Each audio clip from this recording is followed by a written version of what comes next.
So it was, there's not, I guess, not really a question for now, but more sort of a commentary about that study that you could get, right, which is sort of analyzing the results.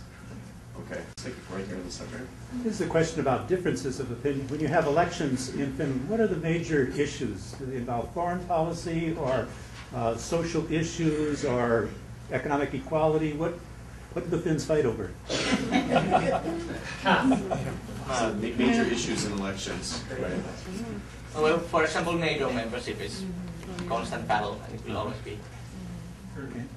Russia, I think, is always something always that Finns are worried about. They're always looking to the east.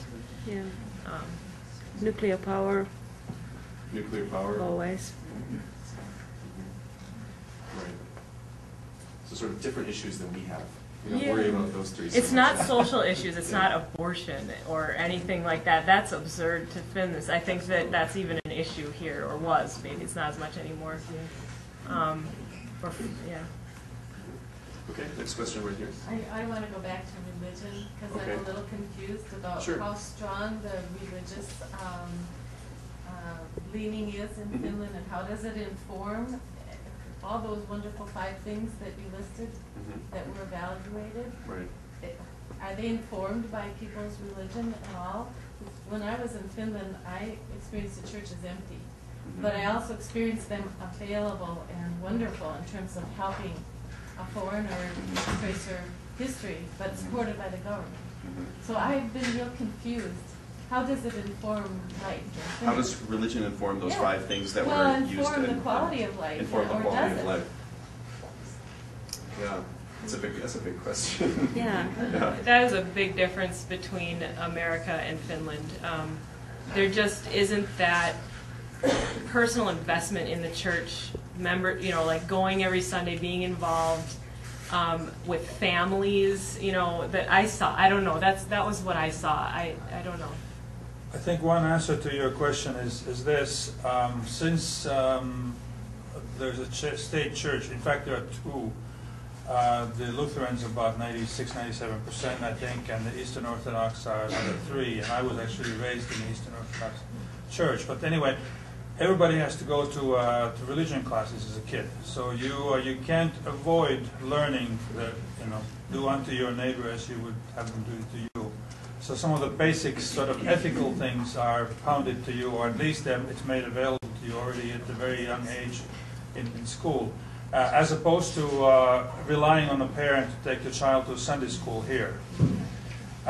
Maybe the emotional investment in religion is not the same as it may be here, because if you like what you see and learn and so forth, then you go back and you become a part of the church life and so forth, which is not so much the case in Finland. But you have learned the basics in ethics and so on from early on.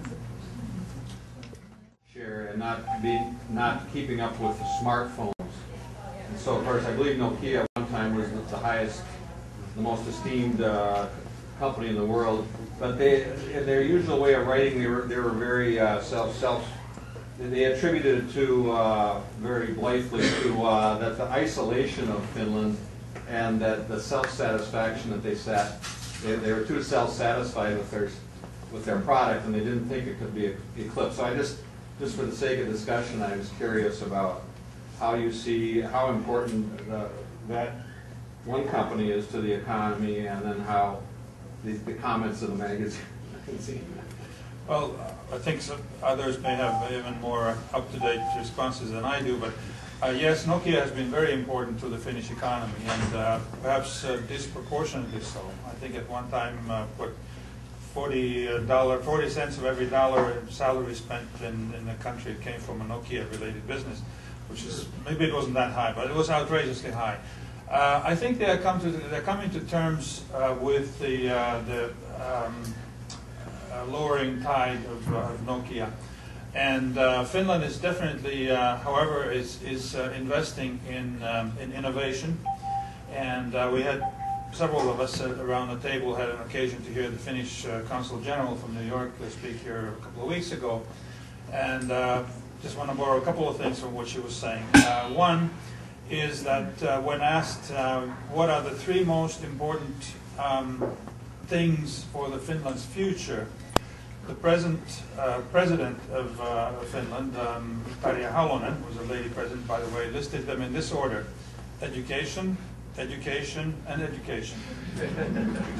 The second thing was that even though the 2009 depression or recession hit Finland very hard, was a 7 or 9% drop in GNP, which is very, very substantial. Despite this, the Finnish government increased its investment in education that year. So innovation is very much on the top of things. Other things to that? Okay, great. I think there was one, where was it? Right here? Yep. I just have a question about education. Sure. When I hear, other countries being really high, the United States being really low, part of me is kind of skeptical. For one, I'm a special education teacher. Yeah. And so Louder, please. Oh, and my question is that in the United States, in the schools that I've been involved in, the special education departments are the largest departments in the school. And I'm not going to lie to you, we don't do any favors for the scores.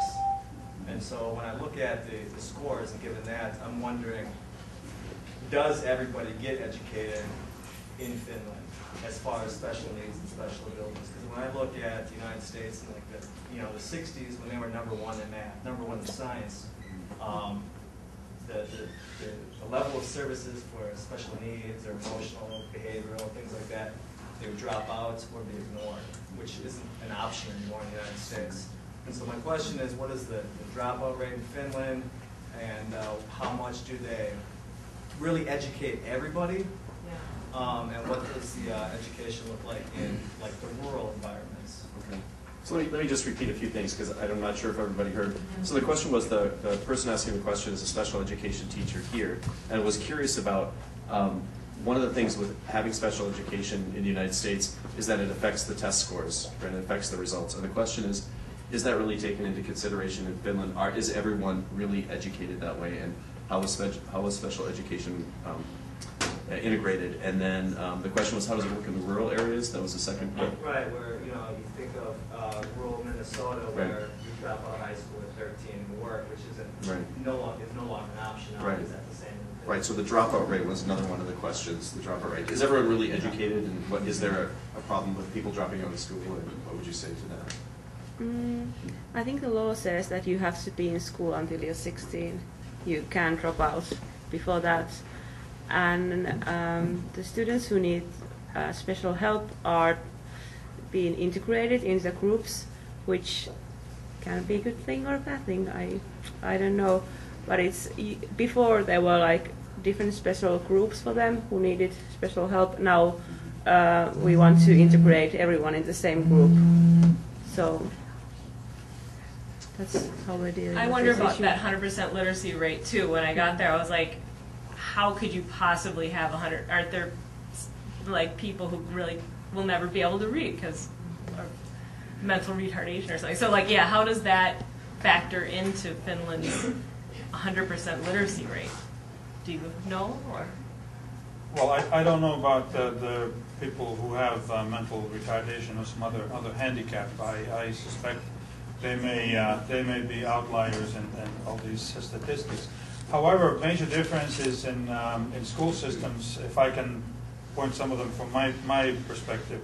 Number one, not everybody goes to high school. Not around here either. But the situation is a little bit different. Not everybody gets to go to high school, because if you don't do well enough in your grade school up to the grades 9, you don't get to go to high school.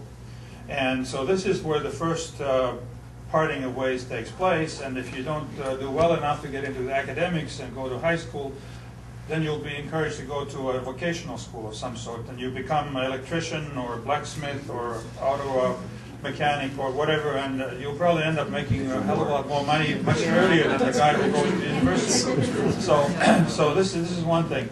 The other thing, the McKinsey study that I referred to earlier, one of the conclusions was that in this country, charter schools are all the rage. According to McKinsey's study, charter schools aren't doing any better all in all than the general population.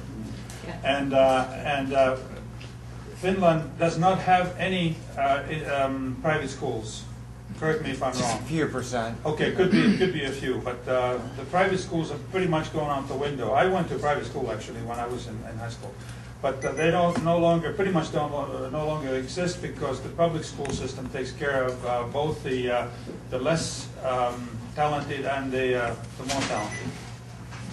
And what needs to be added is that the gap between so-called good schools and bad schools is really small in Finland. If you manage to make that. As a parent, you can be really confident putting your kid to any school that he or she will get also education. Right, the so-called, quote unquote, wealthy area in Finland, as opposed to a less wealthy area. There's not so much of a difference, really, in the schools. Absolutely true. I think, unfortunately, we have to, just for reasons of time, we have to end the discussion there. But I'm sure the panelists will stay for a while. So if you want to come up afterwards and ask the panelists any less questions, please feel free to do that. And of course, please feel free to stay at FinStyle and look around at all this wonderful finished stuff here. That is a product of this, Suomi Parasma. And now we actually have some more goodies here. So let's give a big hand to them.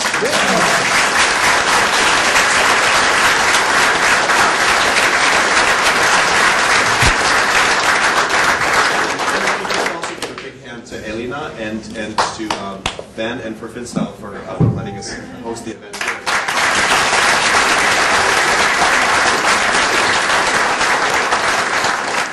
What can I say? I was really hoping to see one more person in the crowd so he could have really learned probably from this, but I bet he's getting busy at the field house. I'm going to join us here today. This is good. We had serious competition today. Absolutely. Make sure you go around and look at the beautiful things from the beautiful country, but also make sure you check out these posters. I mean, a lot of them are kind of everybody knows facts. Maybe there's something new you can learn. There's something about education that actually was asked. We have this in a couple different spots here. Make sure you look them out. Get more coffee. There's more coffee. No more pulla, unfortunately. If you really want to get the recipe, we have had already 2-3 people ask. Write an email to store@finstyle.com and we'll get you the recipe for today's goodies. And I hope you come back. And we hope to host these events few times a year. It's absolutely great to have you all and to come here and really not only to share the design of Finland, but really where it all comes from. And I promise that for the next event we will have a better background music. We will try to work on that. It's unfortunately something we really can't do anything about. With an alarm going on around there. So forgive us that. And also I will rent 100 chairs for next time. Thank you again to all of you and thank you for the panel.